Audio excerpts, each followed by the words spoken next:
Hello guys, welcome back to our channel. ప్రభుత్వం అయితే Rythu Bharosa amount విడుదల చేయడం అయితే జరిగింది. చాలా సందర్భంలో ఈ పంట రుణానికి సంబంధించి ఎకరానికి మీ ఖాతాలో ఎకరాకు 6,000 రూపాయల చొప్పున లెక్కించబడుతుంది. కానీ అది మళ్ళీ పథకం కింద రైతు వ్యవసాయ రకం మొదలైన వాటిపై ఆధారపడి ఉంటుందనేది తెలియజేశారనమాట. సో ఇప్పటివరకు మన ప్రభుత్వం ఏం చెప్పిందంటే, రైతు భరోసా మేము మొన్నటి నుంచి నిధులను ఏవైతే విడుదల చేశాం, దాదాపు 1-2 ఎకరాల వరకు అయితే ఈ అమౌంట్ అయితే పడుతున్నాయని అయితే చెప్పుకొస్తున్నారనమాట. చాలామంది రైతన్నలు అయితే మెసేజ్లు వచ్చినాయి అనేది చెప్పారు. కానీ అది నిజమేంతనో అబద్ధమేంతో తెలియదు. ప్రభుత్వం అయితే ఒక స్పష్టత ఇచ్చింది. అమౌంట్ అయితే డిస్ట్రిక్ట్స్ వైజ్గా వస్తుంది. సో మీ అందరి ఖాతాలోకి అయితే పడుతుంది.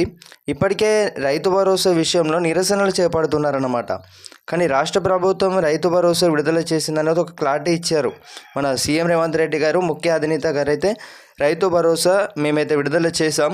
రైతులకు పంట రుణం అనేది మేము ముందుగాలే 500 రూపాయల బోనస్తో కలిపి ఎకరానికి 6,000 చొప్పున రైతుల ఖాతాలోకి అయితే జమ చేయబడ్డాయి అనేది తెలియజేశారనమాట. సో ఇప్పటి వరకు మీకు రైతు భరోసా అమౌంట్ అనేది పడినట్లయితే మీకు ఏ జిల్లా, మీకు ఎన్ని ఎకరాల పొలం అనేది మీ పేరు మీద కలిగి ఉండడం అయితే జరిగింది, ప్రతి ఒక్కరైతే తెలియజేయగలరు అనమాట. చాలామంది రైతన్నలకైతే మెసేజ్లు అయితే వస్తున్నాయని చెప్పుకొస్తున్నారనమాట. సో అమౌంట్ విషయంలో ఇక్కడ మనకు ప్రభుత్వం అయితే ఒక లీకేజ్ చేసింది. ఎట్టకేలకైతే సీఎం రేవంత్ రెడ్డి గారు అయితే ఒక మనకు ప్రెస్ నోట్ ద్వారా పెట్టి అమౌంట్ అయితే మేము విడుదల చేశాం, రైతుల అకౌంట్లోకి అయితే పడుతున్నాయని అయితే చెప్పుకొచ్చారనమాట. సో ఇటీవలే పీఎం కిసాన్ పథకం కలిపి అన్నదాత సుఖీభవ అక్కడ ఆంధ్రప్రదేశ్లో చూసుకున్నట్లయితే అక్కడ పీఎం కిసాన్ అలాగే ప్లస్ అన్నదాత సుఖీభవ ఒకటేసారి ఈ నెల 13న పడనుందనమాట.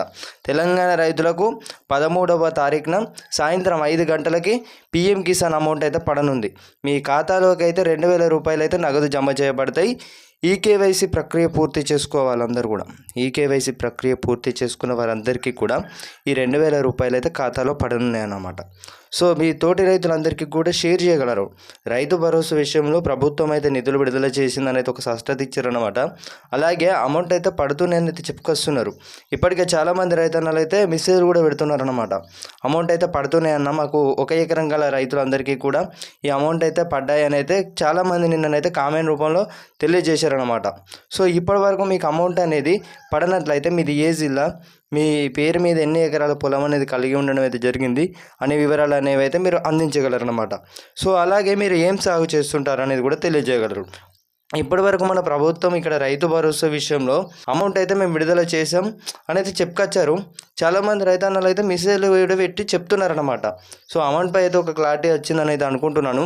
సో మీకు ఇప్పటి వరకు ఈ అమౌంట్ పడిందా లేదా ప్రతి ఒక్కరైతే తెలియజేయగలరు అనమాట.